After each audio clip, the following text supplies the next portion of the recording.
28শে ফেব্রুয়ারি আপনার দাসুরিয়া ভবানীপুরের যে দাদি এবং নাতি সংক্রান্তে একটা জঘন্য অপরাধ সংঘটিত হয়েছে এবং উভয়ে দুইজন ভিকটিম মারা গিয়েছে। সে সংক্রান্তে আমরা গতকাল আপনাদেরকে বলেছিলাম যে আমরা পরবর্তীতে আপনাদেরকে আবার আপডেট দেবো আর কি। এই ধারাবাহিকতায় আমরা আমাদের টিম তদন্ত সাপেক্ষে অনেকভাবে চেষ্টা করে মূল যে অপরাধী যে শরীফুল তাকে আমরা গ্রেপ্তার করতে সক্ষম হই এবং পরবর্তীতে আমরা জানতে পারি যে সে গত 27 তারিখে দিবাগত রাতে এই যখন ঘটনা ঘটে সে রাত 11টার দিকে তার এই ভিকটিমের বাসায় যায়, যার নাম ছিল সুফিয়া খাতুন, উনি তার আপন খালা।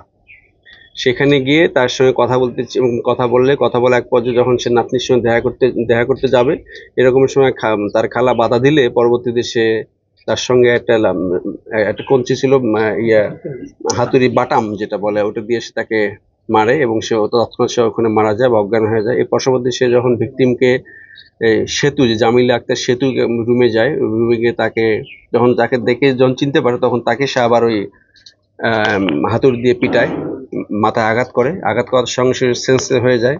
এর পরবর্তীতে তাকে নিয়ে ঘর থেকে বের হয়ে ঘরের পিছনে একটা পুকুরের পাশ দিয়ে তাকে নিয়ে যায়। ওখানে যখন সে আবার চিল্লানো শুরু করে তখন আবার সে তার হাত থেকে হাতুড়ি দিয়ে তাকে আবার মাথায় আঘাত করে।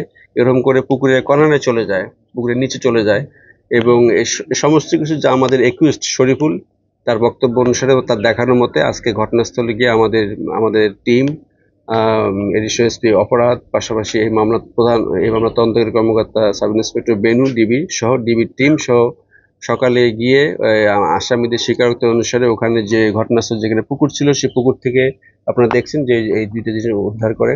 পাশাপাশি এবং তার বক্তব্য অনুসারে সে যখন পুকুর থেকে তাকে নিয়ে যায় তখন টেনে ওঠে তখন তার প্যান্ট ভিকটিম যে সেতু পায়জামা খুলে যায়। এর পরবর্তীতে তাকে আবার সামনে কিছু দূর নিয়ে গিয়ে যখন আপনারা অবশ্যই ঘটনাস্থলে ভিজিট করে ওখানে একটা নতুন বাসা হচ্ছে, ঘর করতেছে, তার পাশে একটা ফাঁকা জায়গা যেখানে সর্ষা ক্ষেত ছিল সেখানে নিয়ে গিয়ে তারপরও তাকে যখন ওখানে সে একটু সেন্স আসে এবং চিল্লায় তখন আবারও তাকে মাথা আঘাত করে।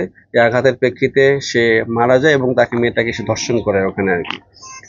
আমরা এই প্রেক্ষিতে এই যে একটা জঘন্য অপরাধ সংঘটিত হয়েছে এই সংক্রান্ত আমাদের টিম সকলের সহায়তায় এবং এটাকে আমরা ডিটেক্ট করি। পাশাপাশি শরীফুল সে এটাকে স্বীকার করে এবং তার পরবর্তী আপনারা দেখছেন যে আমরা ঘটনাস্থলে গিয়ে তার দেখানোর মতে তার ব্যবহৃত যেসব যন্ত্রপাতি সে জিনিস ব্যবহার করে তাকে আঘাত করে এবং পর্যায়ক্রমে যে victim Sufia Khatun 65 years old, পাশাপাশি তার নাতনি যে আছে সেতু জামিলা আক্তার সেতু, তার বয়স 15, সেও এই দুইটি জিনিসে এই আঘাতপ্রাপ্ত হয়ে মারা যায়।